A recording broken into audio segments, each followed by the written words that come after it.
그러므로 우리는 두려워할지니 그의 안식에 들어갈 약속이 남아있을지라도 너희 중에는 혹 이르지 못할 자가 있을까 함이라. 그들과 같이 우리도 복음 전함을 받은 자이나 들은 바 그 말씀이 그들에게 유익하지 못한 것은 듣는 자가 믿음과 결부시키지 아니함이라. 이미 믿는 우리들은 저 안식에 들어가는도다. 그가 말씀하신 바와 같으니 내가 노하여 맹세한 바와 같이 그들이 내 안식에 들어오지 못하리라 하셨다 하였으나 세상을 창조할 때부터 그 일이 이루어졌느니라.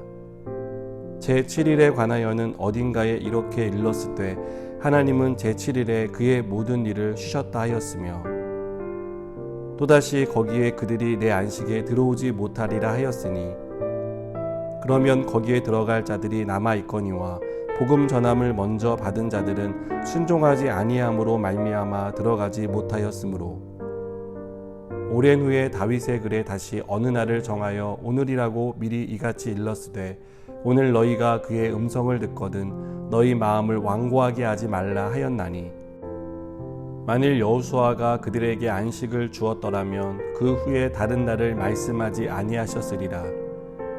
그런즉 안식할 때가 하나님의 백성에게 남아있도다. 이미 그의 안식에 들어간 자는 하나님이 자기의 일을 쉬심과 같이 그도 자기의 일을 쉬느니라. 그러므로 우리가 저 안식에 들어가기를 힘쓸지니 이는 누구든지 저 순종하지 아니하는 본에 빠지지 않게 하려 함이라. 아멘. 다이어트를 해본 사람은 공감하는 사실이 하나 있습니다. 살을 빼는 것도 힘들지만 살이 빠진 상태를 유지하는 게 더 힘들다는 사실입니다. 식단을 조절하고 꾸준히 운동을 해서 유지하는 일은 생각보다 힘듭니다. 그러나 일단 몸의 습관으로 자리를 잘 잡으면 그때부터는 적정 몸무게를 유지해 나갈 수 있습니다.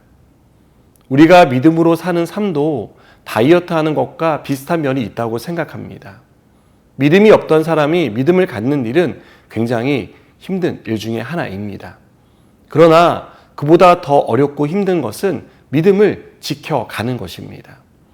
다이어트를 힘들게 하는 음식의 유혹처럼 우리의 믿음을 떨어뜨리는 유혹이 곳곳에 도사리고 있기 때문입니다. 히브리서 기자는 믿음으로 시작했지만 믿음을 끝까지 지키지 못한 사람들에 대해 말합니다. 이것은 우리의 시작과 끝이 믿음으로 시작해서 믿음으로 끝나야 한다는 것을 유념해야 한다는 교훈을 줍니다. 하나님은 애굽에서 노예로 살던 이스라엘 백성을 구원하기 위해 10가지 재앙을 사용하셨습니다. 강팍한 마음과 완고한 생각으로 이스라엘 백성을 억압하던 바로의 손에서 기적적으로 구원해 주셨습니다. 이것은 믿음 생활의 첫 발을 뗀 것이라고 할 수 있습니다. 그러나 이스라엘 백성의 본격적인 믿음 생활은 광야에서 시작되었습니다. 아무것도 없는 광야에서 오로지 하나님만 바라고 살아야 하는 일은 생각보다 쉽지 않았습니다. 이들은 목마름을 해결해야 했고 배고픔을 해결해야 했습니다. 생존과 직결된 문제가 생길 때마다 이들은 환경을 탓하며 그런 환경으로 인도하신 하나님을 원망했습니다. 믿음으로 시작했지만 믿음으로 살지 못했던 것입니다. 하나님은 이스라엘 백성을 적과 꿀이 흐르는 가나안 땅으로 인도하려고 불러내셨는데 이들은 하나님의 약속을 믿지 못했습니다. 그래서 하나님이 주신 안식에 들어가지 못했습니다.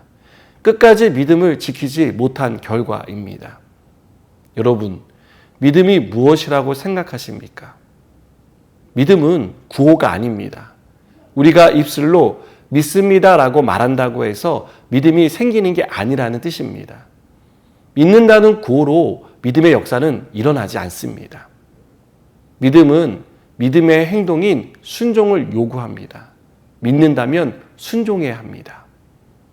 순종하지 않고 가만히 있으면 아무 일도 일어나지 않습니다. 하나님의 능력을 믿는다면 기도하고 행동해야 한다는 뜻입니다. 이스라엘 백성이 요단강을 건널 때 믿는다는 기도만 하지 않았습니다. 하나님의 말씀에 순종해서 발을 뗐고 그러자 요단강에 멈췄습니다. 여러분, 히브리서를 받는 초대교회 성도들 중에는 믿음을 삶에 결부시키지 못하는 사람들이 있었습니다. 그래서 작은 고난이 찾아오면 두려워 떨었습니다. 박해를 받고 핍박을 당할 때마다 믿지 않던 삶으로 돌아가려고 했습니다.